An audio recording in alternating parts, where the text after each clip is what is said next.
Kia ora, I'm David Chaston with 90 at 9, brought to you by interest.co.nz. This week, get everything you need to know in 90 seconds at 9 o'clock, with news bond prices are taking a hammering today, with losses mounting quickly now. But first, the latest dairy auction has delivered higher prices. Overall, they were up 4.9% in US dollar terms, and with our currency weakening, the rise in New Zealand dollars was a stellar 10%. Buyers are realising that future supply is going to be lower than they were planning, so demand is returning to shore up that supply shortfall.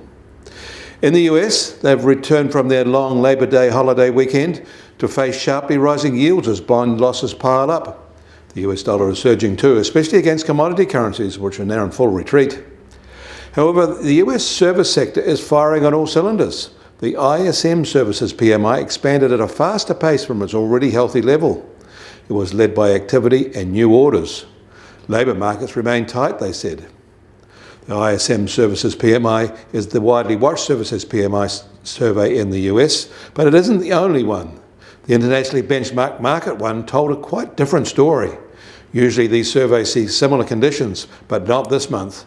The Market Services PMI is in contraction and reporting its sharpest fall since May 2020, with new orders retreating. One of them is clearly wrong. It's just not clear which one at this time. In China, economic news has gone very quiet. It is neither fashionable nor wise to report news that their economy is struggling, especially ahead of the upcoming Party Congress. But it is clear that house prices in their resale markets are falling across a broad range of cities. And the Chengdu lockdown is shaping up to be a make or break situation for their COVID-0 policies. In Japan, their currency is weakening fast. The very much wider yield gap between the US Treasuries and Japanese government bonds has encouraged investors to dump the yen for the dollar. In Europe, almost all countries are well into formulating extensive support programs for energy supply and household budgets as the winter season looms, one where there will be no Russian energy to cover the cold snap. The size of these programs in total could be epic, and the EU is stepping up itself with overarching support.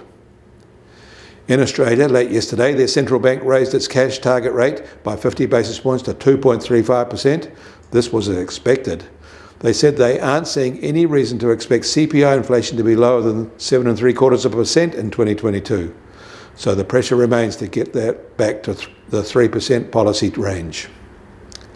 The US Treasury 10-year yield starts today at 3.33% and up 13 basis points after Wall Street's long weekend.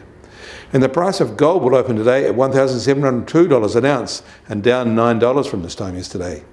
And oil prices start today down $2 at $86.50 a barrel in the US, while the international Brent price is just under $92.50 a barrel. And the Kiwi dollar will open today at just under 60.5 US cents, and more than 0.5% lower on a surging greenback.